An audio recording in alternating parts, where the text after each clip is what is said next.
Again, welcome everyone.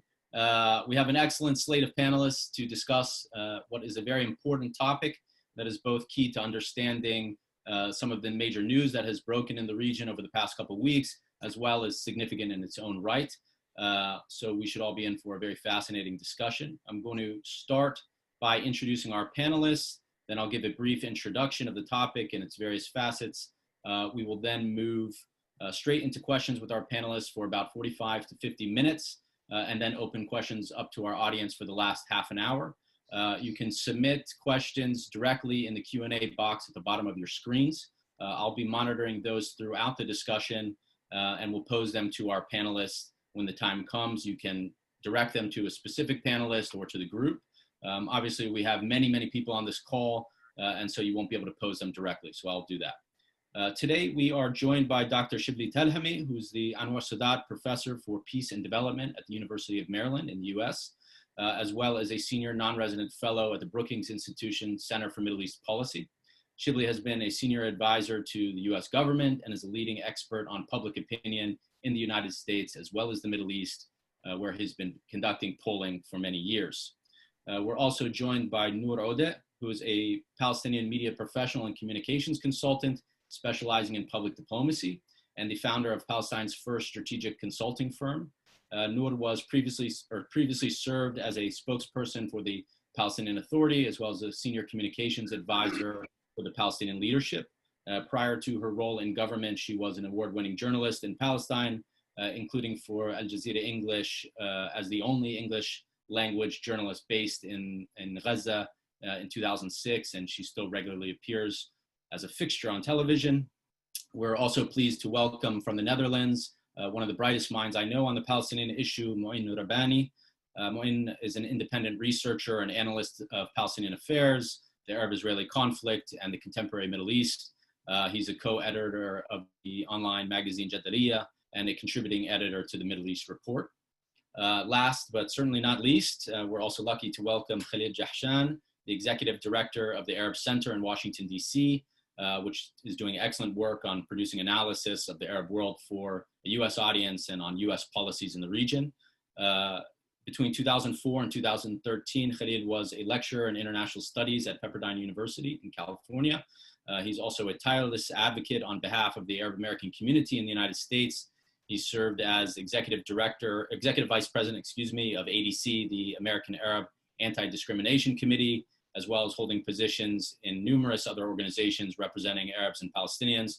So we hope to rely on his extensive experience on the issue of the Palestinian diaspora during this panel. So welcome everyone.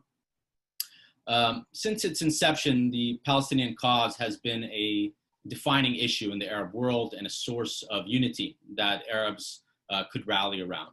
This cause captured the attention, the respect, the support of the Arab people, who treated it as a top priority in a region beset by many other problems. And it has been and often acted as a litmus test in a way, and had the power on occasion to threaten or even topple regimes that were perceived as less than committed.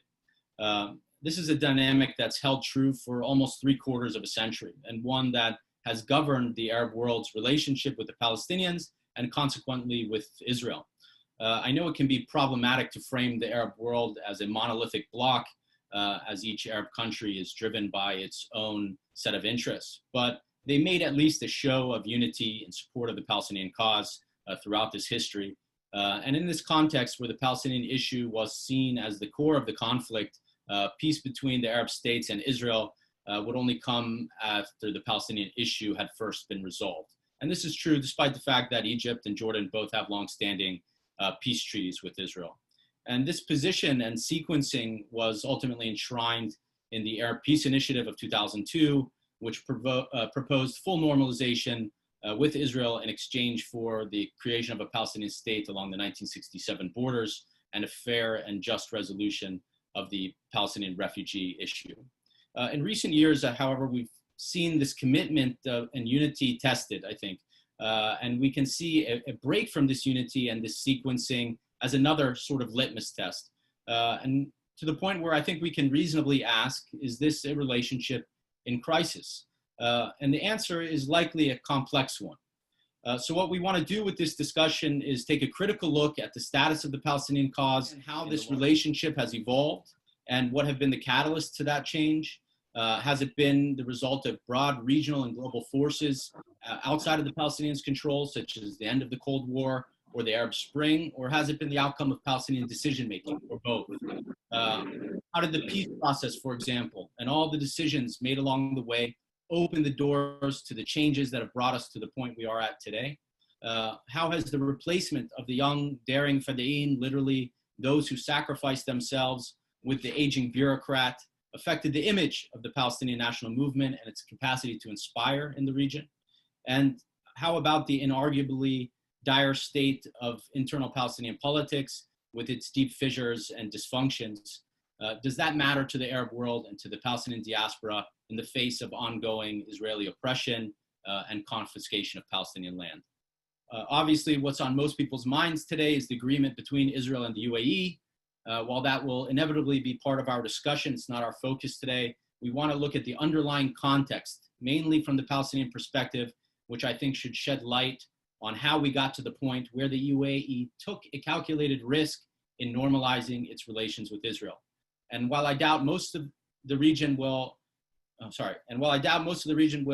follow the UAE's lead, I think we can expect that the UAE may not be alone in its decision to normalize relations with Israel. And if that's the case, then the United Arab Front that has underpinned the Palestinian cause will have collapsed in a fundamental way.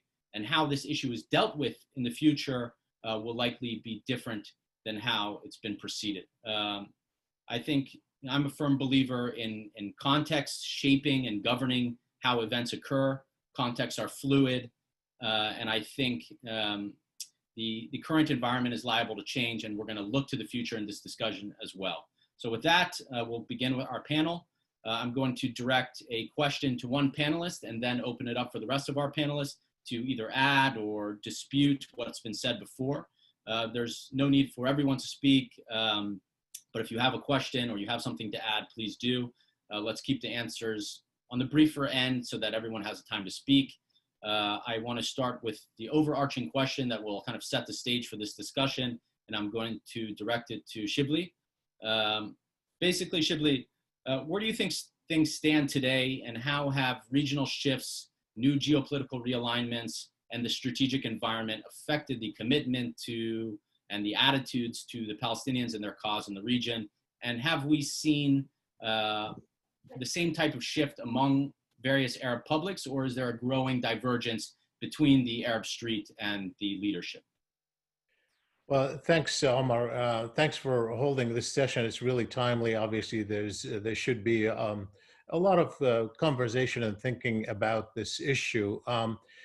Historically, obviously, Palestine has been important to the Arabs to varying degrees, both to governments and to publics, but especially to publics over time.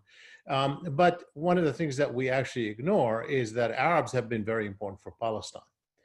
Meaning for the Palestinians. And what I mean by that is that, frankly, the importance of the Palestinian issue strategically at the global level, at the Western level, at the American level, at the European level, emanated from the assumption that it's important to other Arabs.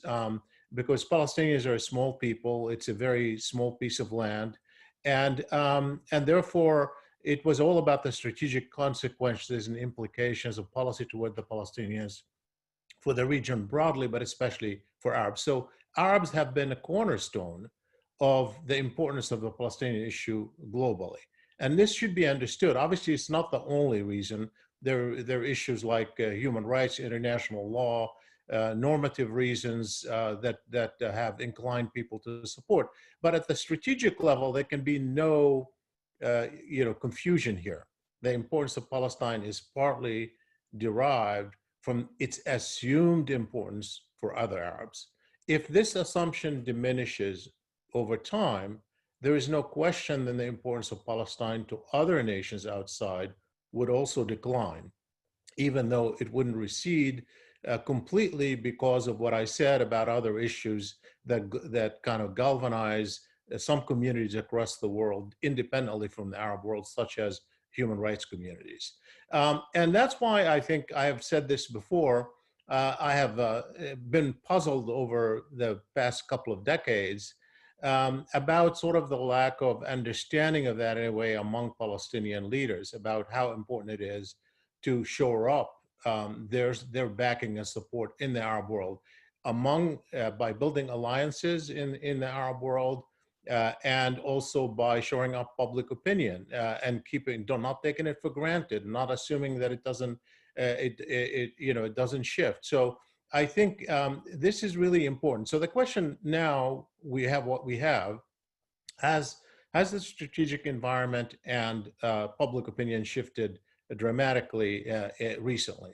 I would say I don't think it's a recent development, to be honest, and I don't think Arabs have been universally focused on Palestine. To the contrary, I think there are many episodes where when Arabs, essentially didn't pay attention. Remember 1982 when the PLO was defeated and had to withdraw out of Lebanon. Nobody came to its help. In fact, the Palestinians ended up stopping first in Cyprus, just or Greece, to make a point about that. The point is that I don't think this is so. The point is that if you look historically at the strategic importance of the Palestinian question in the Arab world, it has diminished over time, and I think there are many reasons why it has diminished. One, obviously, the Camp David Accords between Israel and Egypt, and then a decade later, the end of the Cold War, that reduced the global focus on this issue. The divide within the Arab world, and obviously the many crises that have emerged since the 2003 Iraq War, the Arab uprisings, the counter-revolution that has taken place, and so forth. So I think what you see in some strategic reduced importance of the Palestinian issue among Arab governments. The question is, most Arab governments, even when they were not focused on Palestine, when Palestine was not an issue of importance to them, assumed that it still resonated with their public, and therefore, in some ways, paid at least lip service, and sometimes more than that. And many Arab countries have supported the Palestinians a lot, to be fair, over the years, in material and other ways. And I think when you look at the shift in public opinion, the question now is whether even public opinion is shifting. That's really a big question, whether in fact there is no question that the Palestinian issue is not a priority for Arab publics. And there are probably very objective reasons for not caring about Palestine. But since the Arab uprisings, if you look at what's happening in Syria, what's happening in Yemen, what's happening in Libya, I mean, obviously, you can understand why people are not particularly focused on Palestine regardless. And also the Palestinian division makes it harder for people to know, what does it mean to support Palestine? It used to be when Yasser Arafat was the head of the Palestinian Authority, people looked at him as a flag. So Arafat represented what the Palestinians wanted. Obviously, you have a Palestinian Authority, but the fact that you have a deep divide makes it harder even for the publics to know, what does it mean to support Palestine? What is good for Palestine? There's no symbolism. So that has receded. My own view is, if you look at Arab public opinion broadly, I'm sure they could have shifted. As you know, I've done a lot of public opinion polling in the Arab world, but really only through 2012. And up until then, the Palestine question was certainly important, or at least perceived to be important, across the Arab world. And in many ways, it provided the prism through which many Arabs formed opinions on international issue. I think that has shifted. And I think it has shifted because of the things that I've described, but has not gone away. And one way for us to measure is Egypt. Egypt, particularly because Egypt obviously is a very important country, the largest country in the Arab world. It made peace with Israel. It has a very good relationship strategically with Israel, collaborative one, and yet public opinion is still very supportive of the Palestinian, and still very kind of confrontational, even I would say, with Israel against normalization, despite the fact they've had a peace treaty. It hasn't shifted. What you have now, though, is that unanimity among the leading Arab states. In this particular case, I would say Saudi Arabia, Egypt, the United Arab Emirates, the Gulf states. In general, some of the North African states, that the the public opinion on Palestine is it's somewhat threatening to them. It's more of an opposition public opinion. The question is whether they can control public opinion or recraft it or redirect it or reframe it or influence it in significant ways. We don't know yet. It's an open question, and I think all we have now is a lot of social media debate. I don't think the social media is going to tell us a lot about where the public is broadly. You need very good public opinion polling to do that. So I do think that it's a fluid environment. I have not seen evidence that there's been a dramatic shift in public opinion. I have not seen that at all. And I have reason to think that it has not been dramatic, but it has been lowering of the priorities. And but it's a fluid environment, and it could shift. And I think that the Palestinian leadership, Palestinian elites have not paid enough attention to reaching out to Arab publics and to building coalitions. Today, I'm not sure if you were to ask me who is the biggest ally of the Palestinians in the Arab world, I don't know what the answer to that is. And that really tells you a sad story. Great, and I think that's another issue that we're going to take up in terms of how the Palestinian leadership has facilitated these relations. Have they bolstered them? As you said, have they shored them up, or did they take them for granted? So does anybody else want to jump in on this issue? Noor. I just wanted to add perhaps another dimension. When we speak of Arab publics, of course, we're not talking about something monolithic, but I think one issue that we have to recognize is the fact that the majority of the Arab publics are young, disenfranchised, and they're not accessible through traditional tools of measuring where they stand, what they want to do, how do they connect with other Arabs and with others in the international world. And I think this is the new dimension that has not received enough study, enough analysis. And in a way, it is happening, these alliances and these conversations are happening outside the scope of traditional political analysis and political examination. And in a way, that makes it a lot more difficult to figure out where the Arab public is, going back to what Shibli said. But I think it does probably impose new questions on what the meaning of Arab public opinion is, and can we really rely on traditional tools to measure it, given the fact that most Arabs are disenfranchised. Most of them do not believe in the establishment. They don't want to be accessible to that establishment, and they don't want to use their organizations, their organizational ability, their networking in the traditional way. Something is happening on a very parallel track to the traditional Arab regimes and Arab conversations and elites and civil society, and the mostly symbolic political actors, to be honest. I mean, we have to remember what the limitations of Arab political parties are in their countries. How much influence do they really have on Arab leaders' decision-making in most of these countries? And so I think that makes it a lot more complex, and we need different tools to measure it. I know in Palestine, a lot of scrutiny has been given to where do the Palestinian youth stand? And the fact is, more than 40% of the public are fed up with everybody, with all the actors. And so these are the big, the big unknown, and that makes it a lot more difficult, but I think a lot more interesting. And for me, it's a sign of hope, really, even though it might get a bit confusing for us to analyze.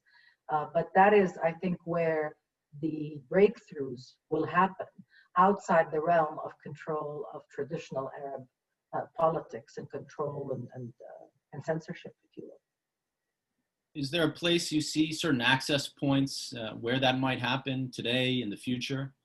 I mean, certainly one thing that occurred to me, and I was going to bring it up later in the conversation, but I can bring it up now, is that at least the political center of Palestinians once existed on the outside. It was more accessible both to the Palestinian diaspora, but also to the larger region. Once it came inside, it's blocked off by the Israelis to an extent and less accessible in that way. Obviously, there are sources of media that transcend those kind of borders, but you're saying even those sources are maybe not as accessible to a huge bulk of younger populations. Where might those access points be had today? Well, I'm saying that I think that the younger Palestinians, the younger Arabs in general, don't want that access. They've reached a point where they feel so disenfranchised and so frustrated with the traditional systems of power and decision-making that they are operating on a completely different and parallel wavelength. They don't want to have that conversation with the establishment, but they're having it with one another. I don't know, to be honest, and I'm not an expert on polling and studying public opinion. I don't know how we can measure that. But when you see different areas of activism where it is pan-Arab, where the conversation happens between Arab youths and Arab human rights advocates, you see that there is a thread that unites them together on ideas, on principles, on things that they want to happen in their societies, that they share with one another. That's happening irrespective of Arab governments, irrespective of political parties. I'm not sure how we can measure it, but I am convinced, and I do know that it is out there. And I think with time, this will be the force of change. It will be, not traditional. It won't play by the same rules. It might get a bit messy, but I don't think that people, the youth in general, and they are the majority of our peoples, see any hope in the status quo or in changing it or affecting it or improving it, so to speak. Right. Does anybody else want to jump in? Khalil? Yes, Ahmad. I do share the concerns expressed by both of my colleagues with regards to the division in Arab society between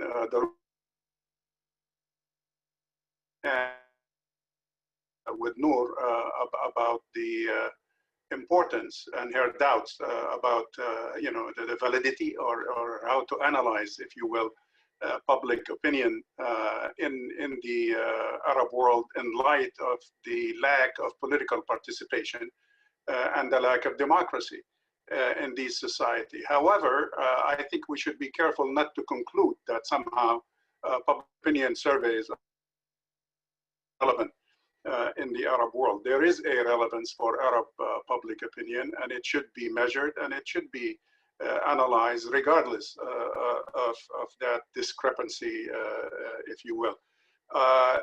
In terms of what Shibli said earlier about why this, I guess the best term here is why are we witnessing this Arab fatigue in support for the Palestinians? It's almost reminiscent in the early 90s of donors fatigue that we all are aware of and did engage in analyzing after the initial kind of phases of the Oslo process, and when people had to begin to foot the bill for that process. So that donors fatigue seems to have changed a bit and has become a support fatigue. Part of it is a natural result of a protracted conflict. This is a conflict that has lasted more than 72 years since the creation of the State of Israel, plus many years before that in preparation for that. And people get tired of protracted conflict.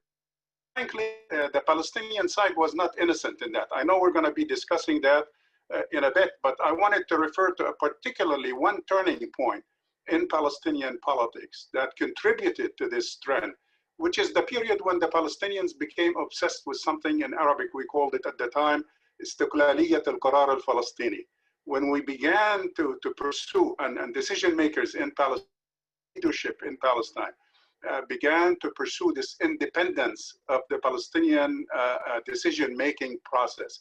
The message that was sent to the Arab public and to Arab officials is that we don't want you as a partner. And that was the beginning of the loss in the Arab depth of the Palestine question.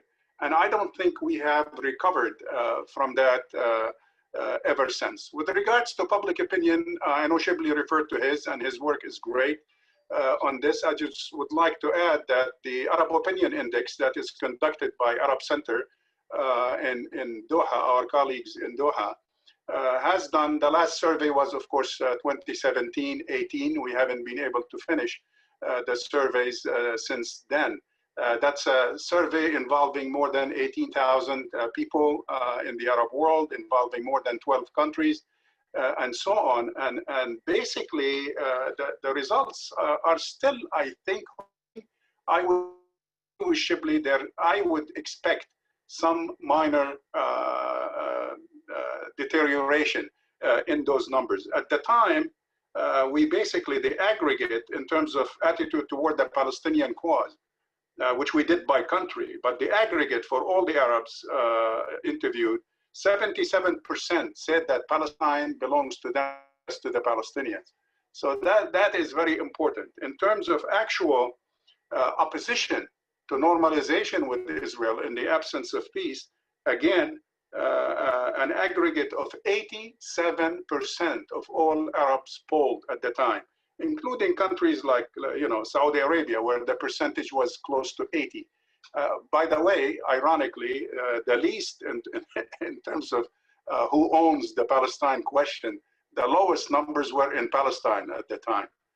Only 64% wanted to share Palestine with other Arabs. So that gives you also another angle of complexity in this issue.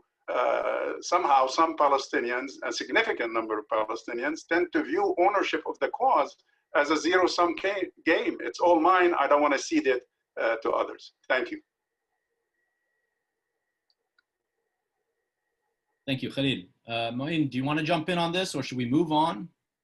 Maybe one brief comment. I think Shibli gave a very concise overview of the issue. I would perhaps just add one thing, which is that at least through the mid-1970s, Arabs were not engaged solely in support and solidarity with the Palestinians, but they also viewed it very much as an Arab-Israeli conflict and viewed the question of Palestine as very much an Arab issue. And that perhaps also explains the point Shibli made, that international parties, the degree of attention they paid to the question of Palestine was in many ways a function of the extent to which they believed that it was an Arab concern.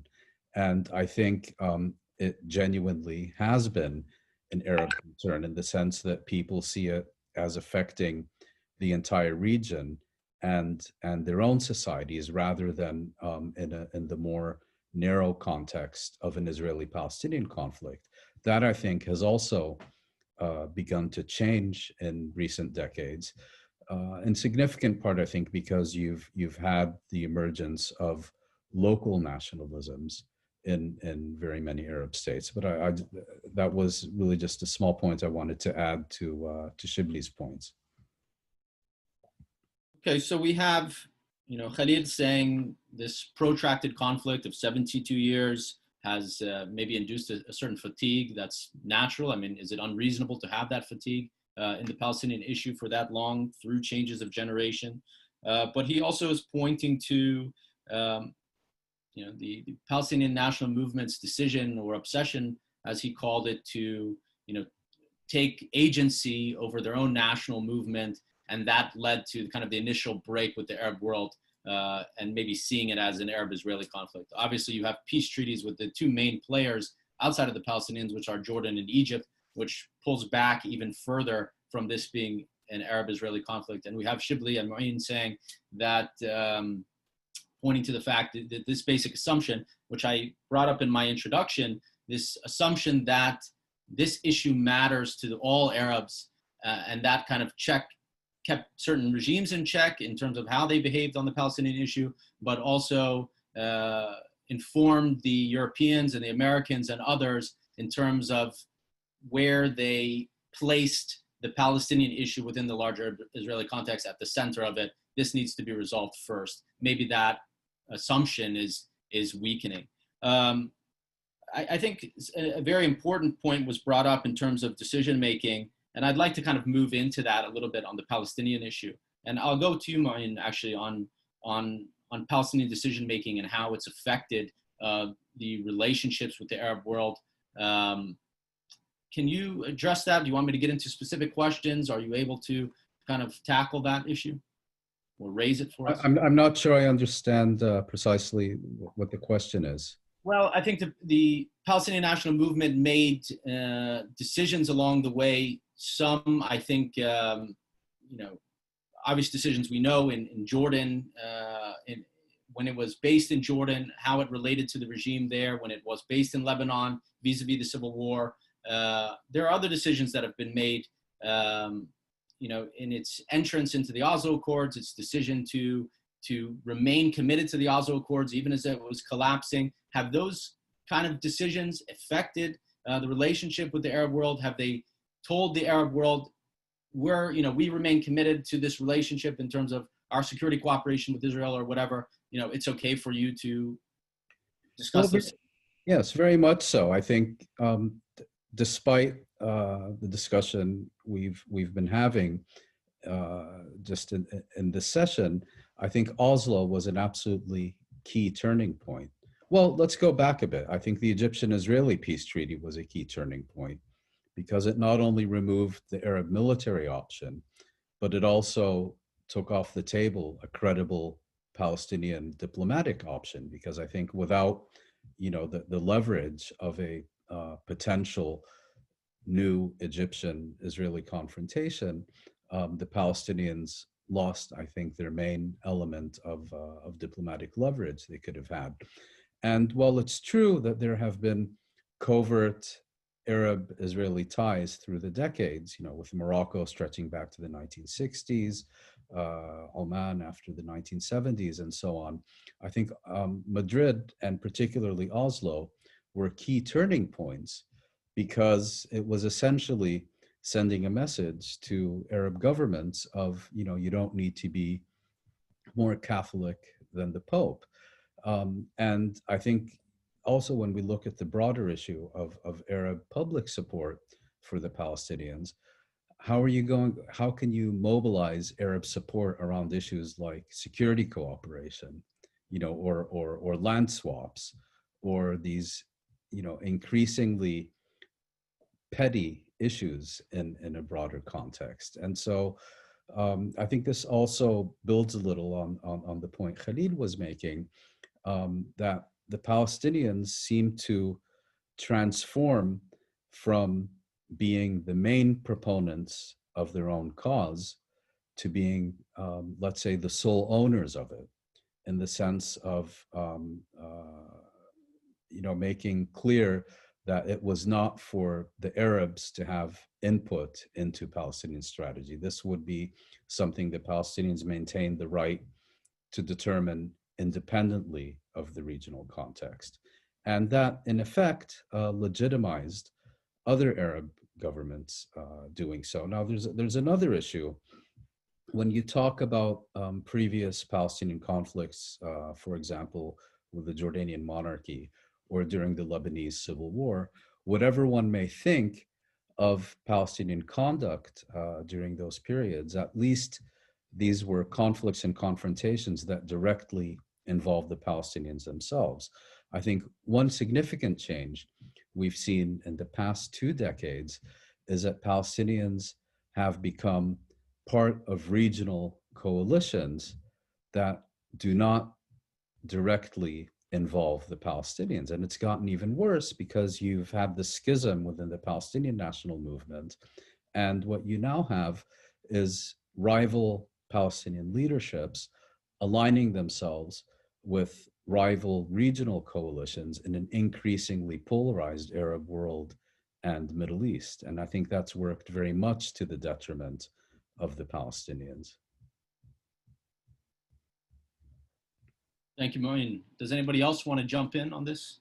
Well, if I may, just a little broadly on this, I do think that it's not only that we've had diversity across the Arab world, as Noor points out, it's, whether it's public opinion or governments, it's also the nature of the relationship. It's not just symbolically there was an Arab-Israeli conflict and a Palestinian-Israeli conflict.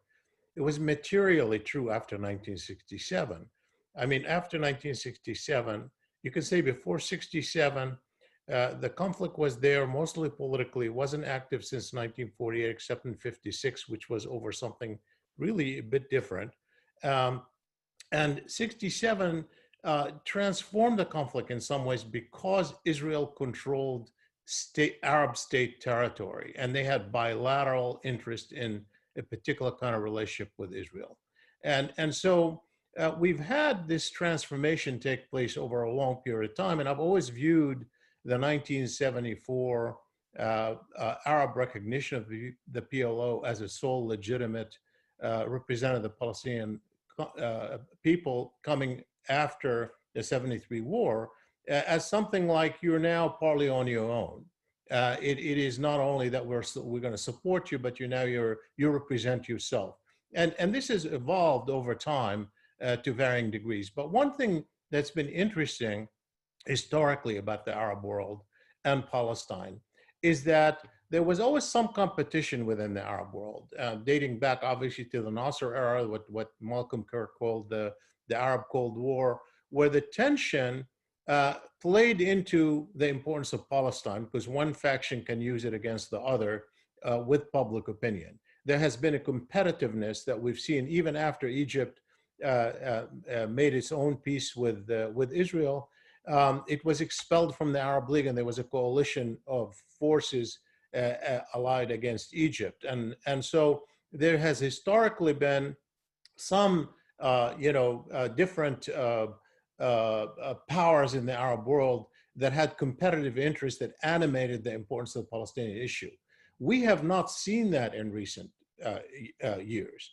Really, after the Iraq War, with the decline of Iraq as a powerful state, and then the Arab uprisings that have sidelined Syria and Libya and so forth, we have the cluster of powerful states in the Arab world are roughly on the same side of this issue to varying degrees. And therefore, there isn't as much contention among the governments on this issue. And that actually diminishes in some ways the importance of the issue. The only time there was total support, unanimous, where Arab states came together was really after the 67 war on the Khartoum conference, but over the issue of Palestine. But that was in large part because everybody was on the defensive because of the Israeli win and occupation of not only additional Palestinian lands, but also Egyptian lands, Jordanian lands, Syrian lands. And so I think, we have to put this in perspective. We do have a little bit of a changed environment. And more than that, I think it's wrong to read everything that happens in the Trump years as only happening because of what's happening in the Palestinian Arab relationship.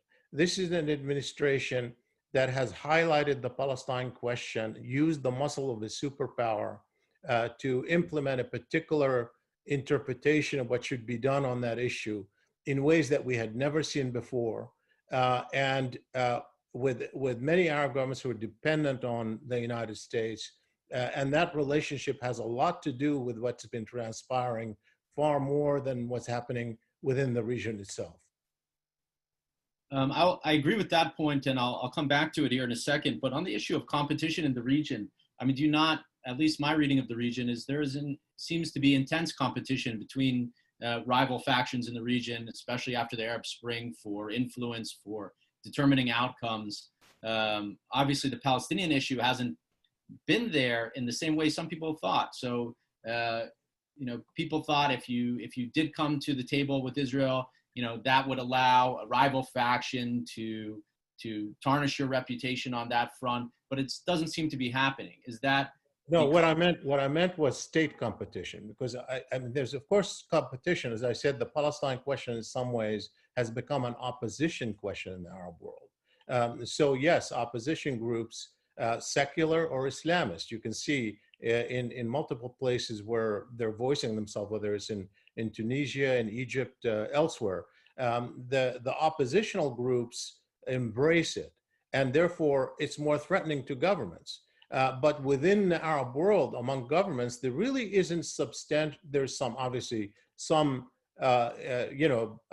aberration state here or there, but of the influential states that have weight in the international community, there has been far less competition, and that's why I think it's maybe perhaps like no other period in recent history that we have seen. Thank you. Does anybody else want to jump in on that? Well, maybe just to add to that. Sorry, did I interrupt someone? No, go ahead. Noor will follow. Go ahead. Yeah, maybe just to add to that, I think another dynamic here. I mean, Shibli was referring to the Arab Cold War, and if you remember, kind of the Saudi-Egyptian competition in the 1960s, or the Egyptian-Syrian competition, they're always trying to outdo each other in terms of proclaimed support for the Palestinians, or what was then seen as the Arab cause, if you will, and trying to besmirch the reputations of their rivals. If you look at the situation now, it's almost the opposite about who can brag about having the best relationship with the United States and to a certain extent with Israel. But also, if you look at the Palestinian dimension, one problem is that not only have the rival Palestinian leaderships become enmeshed in these rival and polarized regional coalitions, but also their main objectives in these coalitions seems to be to obtain support for their factional rivalry with their Palestinian competitors, with much less thought being given to how they can mobilize Arab and regional and international support for the confrontation with Israel. And I think that's an important divergence as well.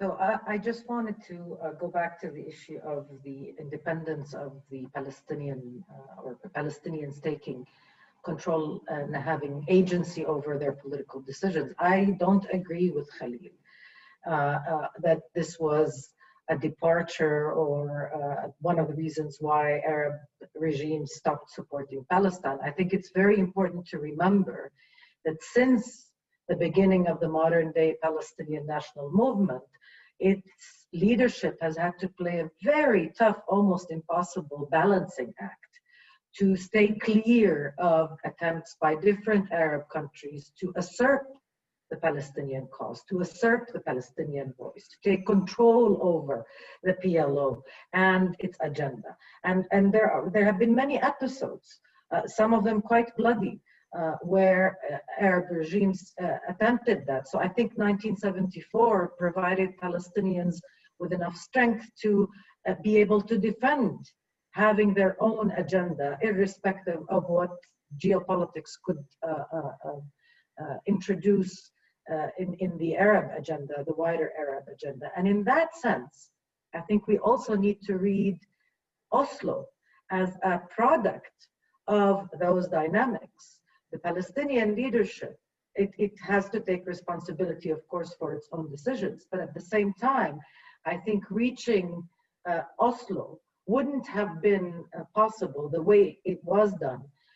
The text that was agreed on, the formulations that were agreed to, wouldn't have been possible had the Arab dynamics been more supportive and more positive and prioritizing Palestinian rights. The fact is, Palestinians were never, I mean, the endorsement of Palestine was, like should be said, in the context of that competition.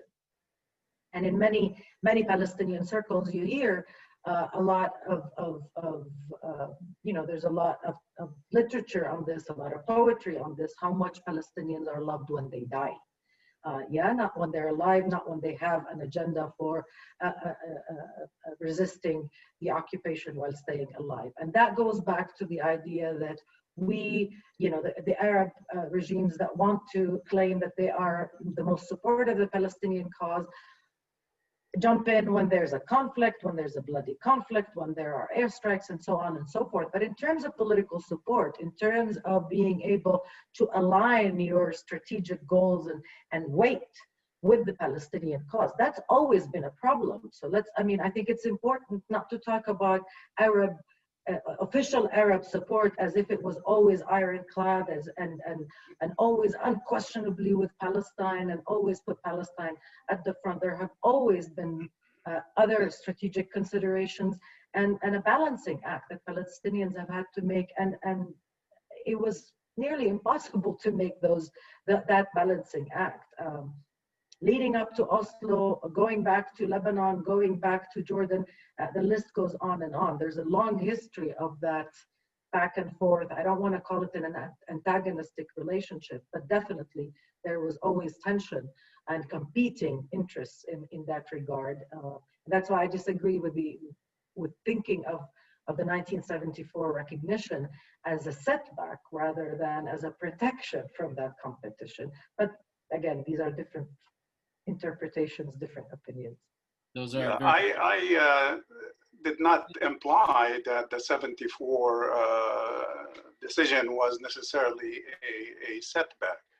The dilemma of Palestinian leadership, the dilemma of the Palestinian cause, it has been this inability to reconcile leadership-wise between what is needed internally to assert, if you will, independence in the decision-making process, and to protect the cause from countries, by the way, who have not been, or governments who have not been supportive of the Palestine cause long before even the Palestine problem existed. Actually, Arab wavering on the Palestine issue existed even long before the State of Israel was established in 1948. So Palestinians are used to that. What I was referring to is the fact that this period, the debate, particularly the public debate that took place among Palestinians, particularly Palestinian intellectuals, politicians, as if the Palestinians insist on their own total independence. They don't need their Arab debt. And that takes us back to what Shibli said earlier, being the weakest of links. Palestine is not necessarily the strongest of the 22 Arab entities in the Arab world, has never been and probably never will. It's a very important point, Khalid. Do you mind if I jump in just to switch the conversation a little bit? Sure. Okay. Because I'm hearing a common thread involving the competition between Arab states and the use of the Palestinian issue, but also Palestinian weakness. And, is there a reason that we've seen the abandonment of the use of the Palestinian cause in terms of competition between states? Does that weakness emanate, where does that weakness among Palestinians, obviously we know where it stems from, but are the Palestinians getting weaker in the sense of their ability to influence regional events as they once were? They were once, a regional force, and it stemmed from that, and that weakness, they've been kind of penned into the state building project, and their ability to influence events in the region has dissipated. I mean, is that a consequence of that? And I just want to bring up one more point as we kind of transition. Again, I think the Palestinian national movement in its heyday in the 60s and 70s was led by a different group of people. It had a different kind of liberation movement to it. We've transitioned into something else, a state building project. We have bureaucrats and these kind of people that maybe failed to inspire in the region. There are issues of corruption, issues of dysfunctional governance, and all that kind of thing. What is the impact of all that? I want to get into that issue. Could I maybe give a brief comment to that, which is, just to build a little on Khalil's previous comment. I think it's fair to say that more or less until Oslo, Egypt and Camp David, of course, being the very prominent exception, the Palestinian leadership was in a position to compel at least formal Arab support for its core demands and a kind of formal Arab unity. That began, I think, to shift first after the Gulf crisis of the early 1990s, and even more so after Oslo. And just a second point I would make is whenever we have these discussions, we shouldn't always automatically assume that Palestine is a center of the universe, in the sense that many of these issues that we're discussing, governments are taking decisions that have an impact, and sometimes a very significant impact, on Palestine and the Palestinians, but they're making these decisions for reasons that have little and sometimes nothing to do with the Palestinians.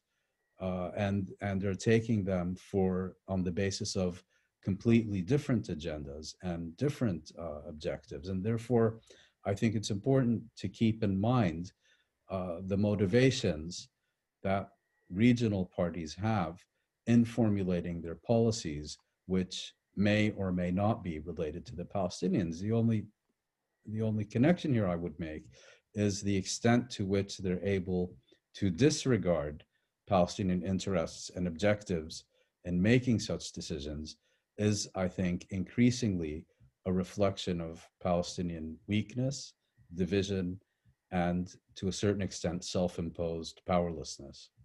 Omar, I think that's a good point that Moeen made, but if I may add in relation to your specific question about sort of the Palestinian influence per se, I've already said obviously the division is critical because it just, people don't know, there's a confusion even about what it means to be pro-Palestinians at the public level in the Arab world. But I think if you look at what happened institutionally to the Palestinians since Oslo, you have a Palestinian Authority that is really is the one that is speaking for the Palestinians and that is accepted and represented in the Arab world, and it is under Israeli occupation. So think about that the relationship, but there is a pretense of a statehood, and so even at the public level, even while you're under occupation, there's a pretense of statehood. There's a pretense of symmetry, even at the same time that you're, very limited. So I think there's no question that if you look at that structural situation in the perception of our public, if you want to analyze how the public may perceive it, coupled with the fact that the Palestinian issue has not been really active in terms of large-scale violence, except in the episodes of war with Gaza in recent years, in comparison to the dynamically active and in a horrific and really painful way in many parts of the Arab world. And I think that Moeen's point about, Arabs are going to obviously first and foremost act in their own interests, whether it's governments or the publics. The Palestinians have to understand that in sorting out their own priorities and also in building relations with the Arab world, mindful of the interests of the others, because otherwise, obviously, people are going to move without you. Thank you. I think I also second Moeen's point. I think it's absolutely right. The point I'm trying to make or get at is, again, of course, Arab states are pursuing their interests that often have no connection to the Palestinians per se, but I'm talking about the disregard for the Palestinian issue, or the ability to disregard the Palestinians in pursuing those interests is maybe different than it once was. And so we're trying to get at what has caused that weakness that allows Arab states to disregard the Palestinians. I want to turn to Noor because I wanted to get into internal Palestinian politics, the fragmentation, the disarray, and how it's affected that. Obviously, we have a long-standing now fissure between Fatah and Hamas. Obviously, there are many other political factions and political parties within the Palestinian context to take consideration of. But different states don't have maybe a singular address anymore to deal with the Palestinian issue. There's Hamas on one side, there is Fatah on the other, how has that affected the relationship? Noor? Well, I mean, legally speaking, internationally speaking, the address for Palestinians remains the PLO, and I think Palestinians would be thankful that at least that political standing hasn't been put into question, because that would be detrimental and devastating to the Palestinian cause, the Palestinian representation. Having said that, I think that when we talk about the state of Palestinian affairs, we often talk about the Fatah-Hamas divide, but really, I think what we're living is a completely unraveling political system. We have 14, 15, 16, I don't know, political factions in Palestine, Fatah and Hamas being the largest, of course. But what do these factions really mean to the Palestinian people? That is the question we haven't asked ourselves yet as Palestinians. I've often written about how tribal Palestinian factionalism is. So you belong to the tribe of Fatah, you belong to the tribe of Hamas, you belong to the tribe of the PFLP, maybe in terms of social relations and even voting in universities or in municipality voting, or when we had elections for parliament.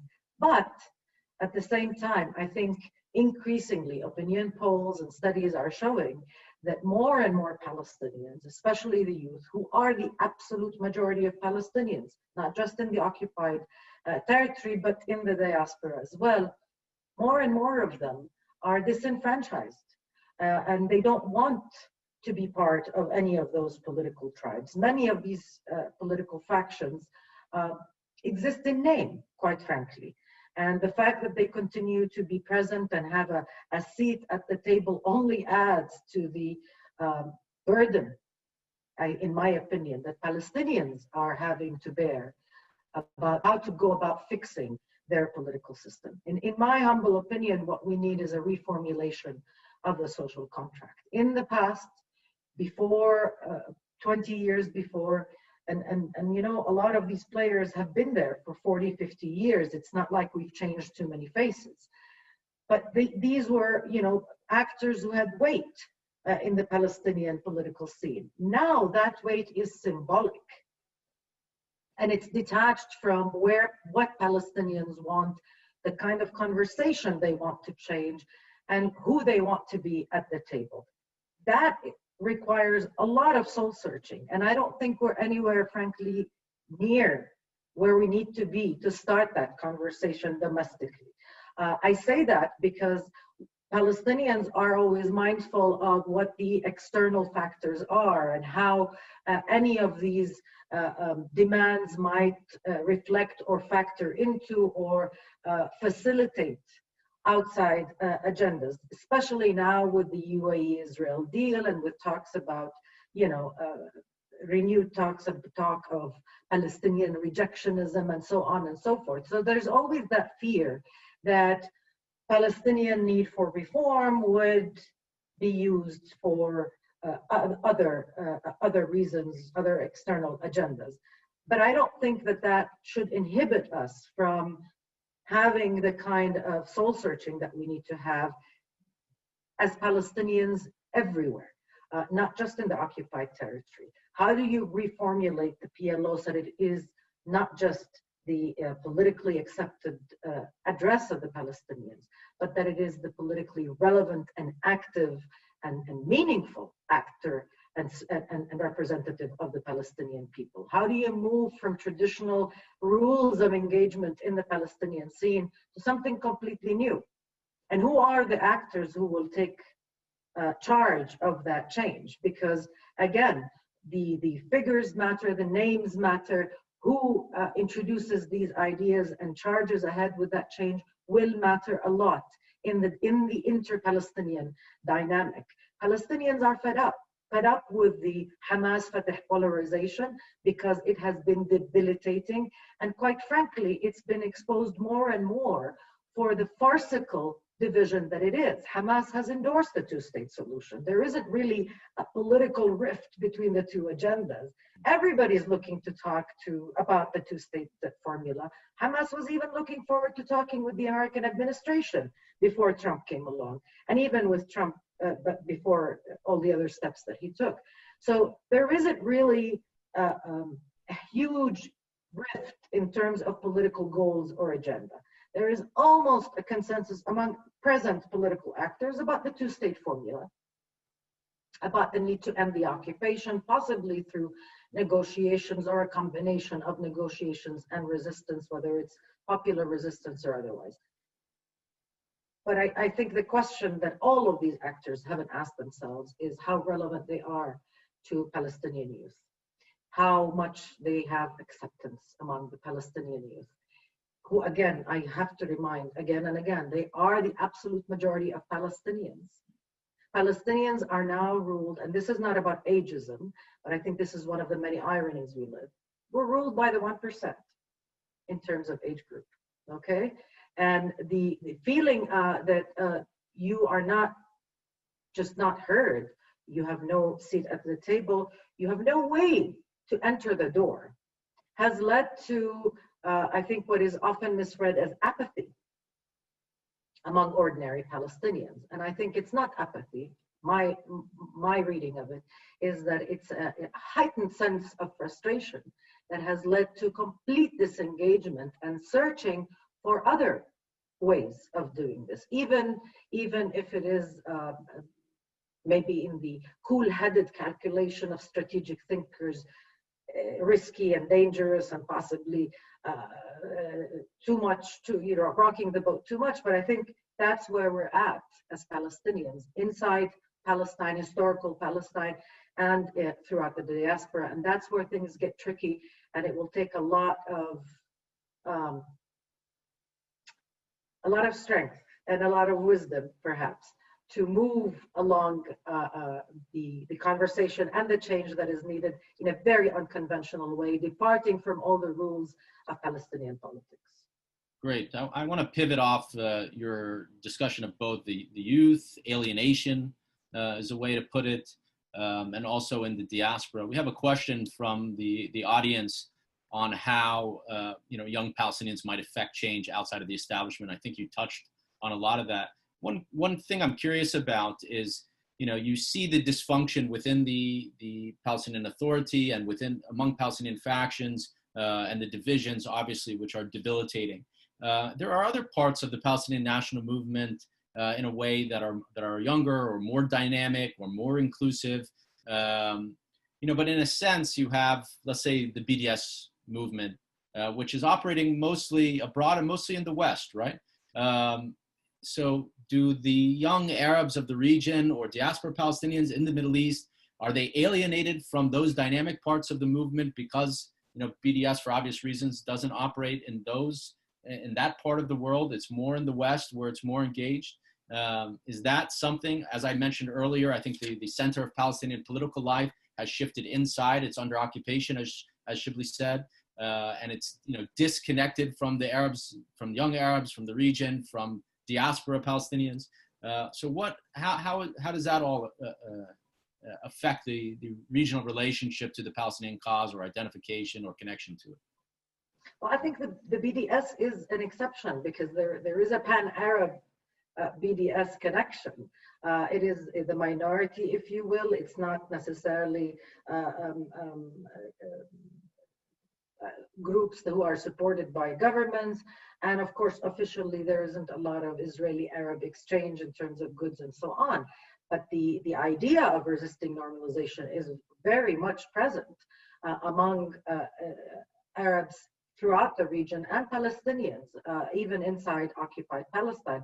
I don't think that the fact that the leadership is inside occupied Palestine should have been a reason to disconnect with the region. I don't think that necessarily should have been the outcome. Well, Perhaps Shibli mentioned earlier that the Palestinian leadership has taken for granted maybe its relationships and has not fostered them.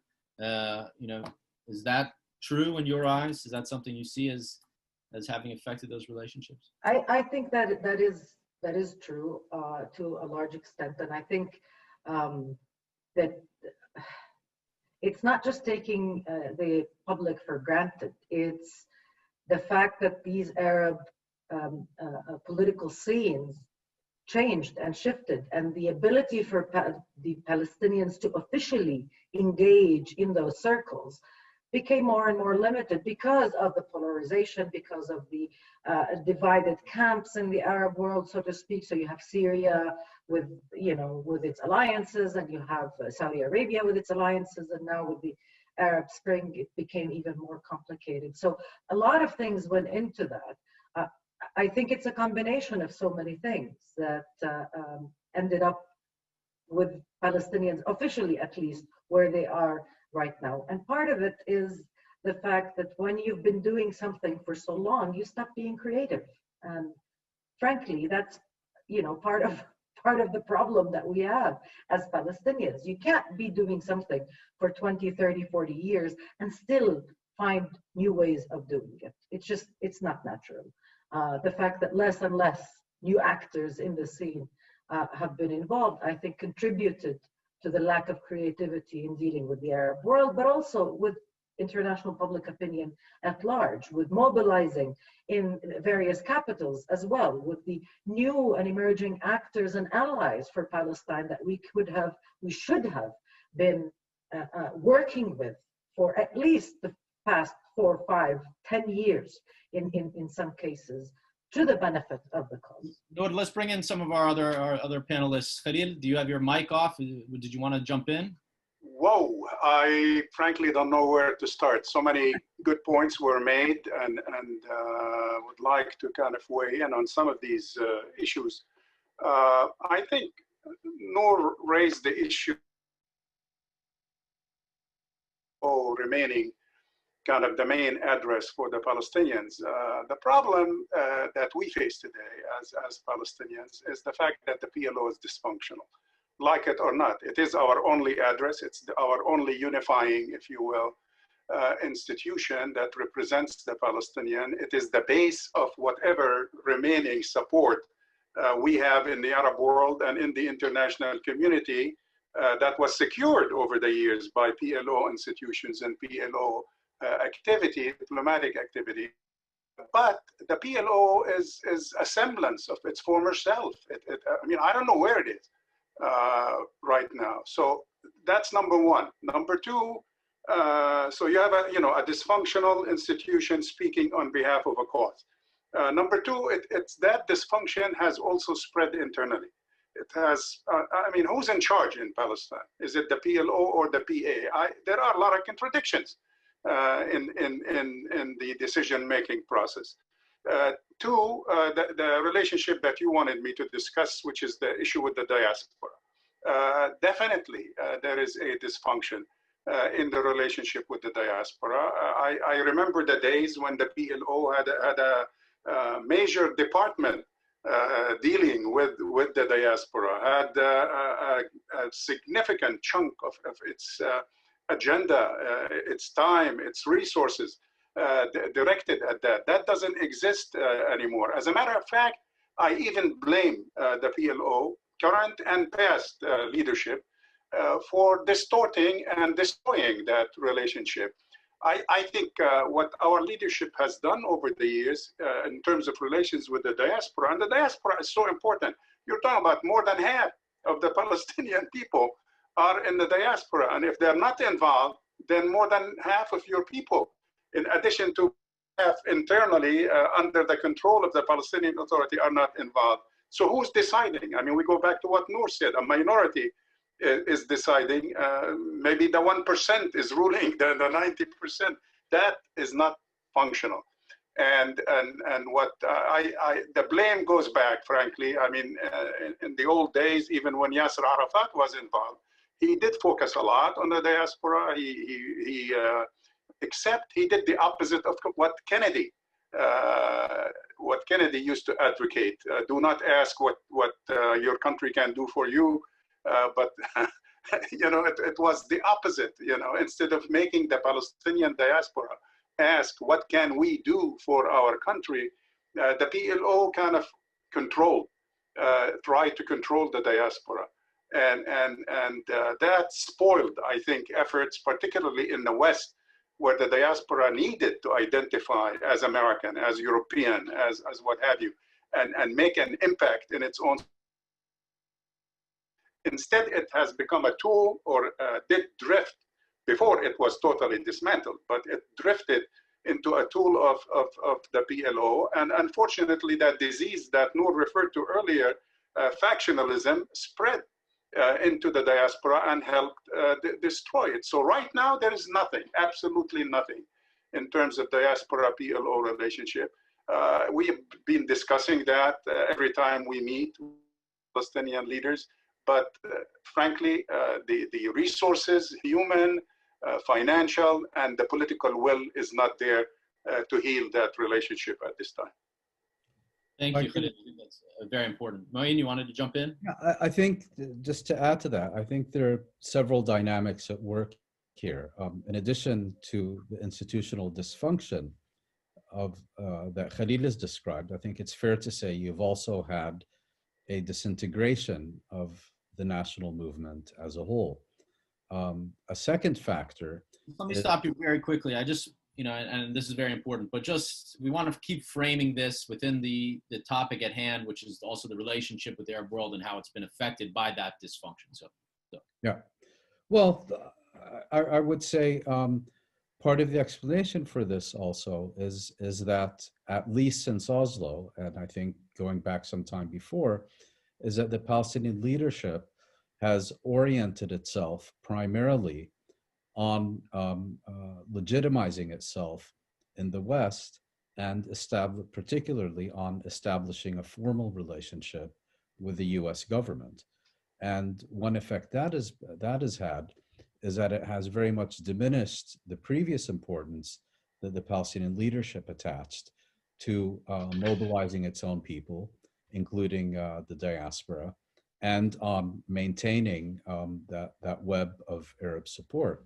And the third point I would make about the diaspora is if you look at the actual implications of the Oslo Accord, I think it was you, Ahmed, who said that it refocused the Palestinian leadership or transferred it from exile to the occupied territories. I think that's overstating a bit, because it wasn't so much the physical location as the political relocation. You have, for example, now the main legislative body is the Palestinian Authority's Legislative Council, which formally represents less than half of Palestinians, but yet it has become kind of a supreme legislative body for the Palestinian people as a whole. And the problem was that the PA was established as a subordinate agency of the PLO, but over time, that relationship has become completely inverted, so that today the PLO is effectively an appendage to the PA, which has become the locus of decision-making, as well as the primary agency for Palestinian-Arab relations. And I think this helps explain not only the marginalization of the diaspora, which, as Khalid pointed out, comprise more than half the Palestinian people, but also the increasingly narrow focus of Palestinian-Arab relationships. Great, thank you. We have about 13 minutes left. Shibli, did you want to jump in on that, or I'm going to ask another question? I don't want to specifically talk about that, because as you suggested, I think we're really talking about Palestinian relations with the Arab world much more than about what's happening among Palestinians. I think one of the things I really want to point out is the fluidity of the environment. I think at the core, there's still a huge reservoir of support in favor of the Palestinians in the Arab world. Everything that I have seen suggests that, even if it has diminished in its importance, in some places based on the immediate priorities, the core support for Palestine and attitudes toward Israel have shifted only a little bit, but I think there's a lot of reservoir support for the Palestinians. We see that in the way it's mobilized among opposition. Remember, though, that all of this period that we talked about, this is not new. You know, we've been there before. You know, after big junctures where the Palestinians are on the other side of governments in the Arab world and sometimes targeted. But I think when you look at the fluidity of the past decade, it's particularly unique because of the Arab uprisings and what it has done, not only in terms of making regimes more insecure than ever, given the nature of the uprisings, but also because of the devastating internal wars, both civil wars and proxy wars. And obviously, Yemen, Syria, and Libya are only examples, but this is a fluid environment. We don't know how it's all going to play itself out in the coming months and years. And there's a fluid international environment that's shifting, and an American policy environment that is shifting. And so I think it isn't like you can say this is a fixed one-directional relationship, you know, of Arab abandonment of Palestinians. I don't believe that. I think there's a reduction in importance. And I think the way to formulate a strategy is to engage. And one of the way, you can't sit outside. You can't, even if there are parties in the Arab world who want to bypass you for their own strategic interests, or survival interests, or pressure from the international community, you've got to engage them, because the Arab world remains the principal reservoir of support for the Palestinians. And by engaging them, you have to take them into account, you have to make compromises, you have to understand their issues, but above all, you have to project empathy with the suffering of the Arab people everywhere, and separate from the question of Palestine, because you can't be too self-centered, despite the fact the Palestinian issue is relatively unique, and the Palestinians have been under occupation in the West Bank and Gaza for 53 years. There's a lot of suffering in the Arab world, and the Palestinians are going to have to find a way to connect with people in the Arab world who are suffering as well. Well said. You know, I brought up in my opening remarks the fluidity of context. I very much agree that the context is fluid. Regimes are making decisions based on the current context and the risk analysis involved in that, but those contexts can change. And obviously there's a reservoir of support among the Arab publics for the Palestinian issue, and that may be fundamental in determining what comes next. So let's, with our last 10 minutes, try to focus on the future and look at where this is headed, or what the Palestinians need to do. Obviously, Shibli, you just touched on it. Okay, I was gonna take one more question, actually, maybe from the Q&A. Someone brought up the fact that the Arab world is obviously 20% of the Muslim world, and that the Palestinian issue doesn't just resonate among Arabs, resonates globally, but also among Muslims for their connection. Maybe you can touch on this, Shibli, quickly while I have you. You know, how impactful is all of this to the larger Muslim world and the connection? Yeah, there's no question that it resonates among Muslims globally. It also, by the way, resonates among a lot of people on the left who are secular globally. As I say, human rights communities in Europe, US, elsewhere. So, but among, sure, it's also important in Muslim identities. And we've seen this play itself out in multiple ways over the years, separate from the Arab world, even though I think the Arab world remains to be critical for the Palestinians as their key anchor. And I say that because I think, you know, as someone who studied identity in the Arab world, a lot of my polling has been about how people identify themselves. And there's no question that most people in the Arab world identify themselves, all these things, meaning Arab, Muslim, and with their own state. So all these issues have to be engaged, because the Arab world isn't just an Arab world, it's mostly a Muslim world. And this is separate from being secular or not secular, wanting to have governments that intrude into religion, or religion intrude into politics. The vast majority of Arabs are religious. And polls show that. And so it's important to religious identity as well. You have to engage it. This is separate from states.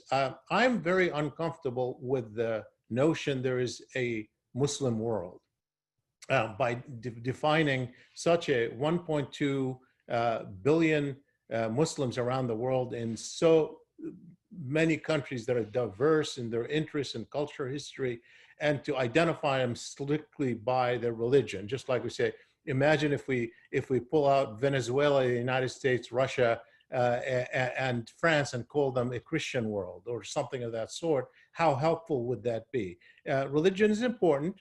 It's a critical issue. Palestinians are important. We do see something really interesting, though, that I want to point out, which is separate from the Arab states. It is fascinating that the two countries that are saying they're speaking for the Palestinians and against normalization are the two Middle Eastern countries that are not Arab, and that is Turkey and Iran. And it's kind of interesting to look back historically how this has come around. And so, yes, I mean, you can see that countries that want to speak in the name of Muslims, you have in this case, Turkey in the name of Sunnis and Iran in the name of Shia, and both of them are latching onto this issue as a critical issue. But be careful not to play that game. That would be a disastrous game. All right, let me stop you. I just want to give 2 minutes so we can stop on time to the other three panelists just for final thoughts and about the future. Khalil, why don't we start with you? Go ahead. Well, I do agree that it's very important relationship with the Muslim world, and you're talking about a core of about 50 plus countries, regardless of how united they are or how homogeneous they, that's not the issue. Palestinians, but huge ocean of support that has been ignored for years.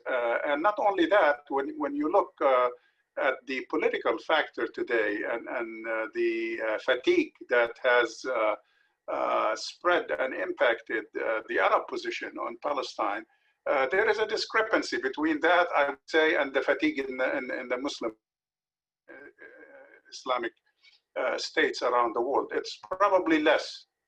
It's a guess. I mean, I haven't done surveys in either one personally, but I would say that there is more support to tap. So I understand essentially the question that was asked by the audience because they felt that our focus on the Arab side and on the Palestinian side is kind of denigrating, if you will, or diminishing support for Palestine in the Muslim world. It's still there and it needs to be addressed and tapped.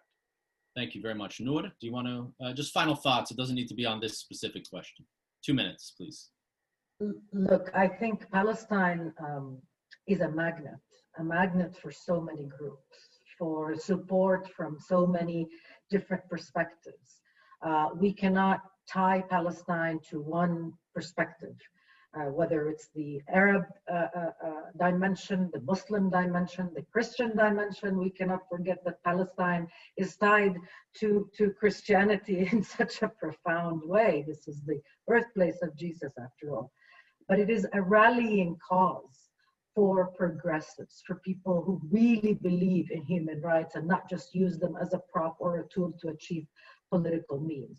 And I think if we go back to the peak of Palestinian engagement worldwide, it is when we understood the centrality of the Palestinian cause to all those groups, to all those perspectives. And when we engaged all of them with the due respect and the due sincerity that is required. Palestine is important to all of them. And that's why it's always been on the international agenda, not just because it is important geopolitically. This is a question that was born in the hallways of the United Nations. It means something to the history of the members of those states, even though geopolitically, in terms of military power and population, sure, Palestine is small. But the question is not the weight, the burden that the question of Palestine poses on the international community, on international consciousness, if we can say that, is quite grand. It has played an influential role in shaping the discussion on the applicability of international law. How do we achieve accountability? And we need to take all of that into consideration if we're going to move forward in a place, to a place where Palestine, it goes up on the agenda rather than down. Thank you. I'll stop you there. Moeen, you have the last word, and then I'll close. Well, I think Noor makes the very valid point that Palestine is an international issue and is and should be the premier international question of our time. And this takes me back to Shibli's opening remarks, where he pointed out, and I'm paraphrasing, I hope accurately, that Palestine has historically made its greatest gains on the world stage, where it was seen as a representative of collective Arab concerns. The problem for the Palestinians today, or rather the challenge for them, is to find a way to once again bring the Arabs around a common agenda that supports their rights, their interests, their objectives. In order to do this, I think the Palestinians themselves, need to themselves determine a collective national agenda rather than seeking factional support for the purposes of internal rivalry. I'm afraid that in their current disposition, the Palestinians simply do not have the capacity or the means to formulate such a national strategy. And their main challenge is determining the institutional mechanisms and the rejuvenation of the national movement so that they can do so. And despite all the challenges and difficulties that we've discussed today, I nevertheless remain confident that if the Palestinians are able to take this initiative successfully, they will eventually be able to succeed in once again mobilizing the Arab state system as well as Arab public opinion behind their cause. That's an excellent thought to end things on. Thank you to all the panelists for a lively discussion. I was experimenting a little bit with the format here, which was a little more unwieldy and unstructured, but I think led to a very robust conversation. So thank you all for doing very well with that. Sorry to the audience for the few technical difficulties we had in the beginning, but I think everything worked out very well. Thanks again to all of you, Khalil, Moeen, Noor, Shibli. Thank you. We'll have you back soon. Thank you. And we'll end it with that. Bye-bye. Bye. Thank you. Thanks for watching. Be sure to like and subscribe for more videos from Brookings.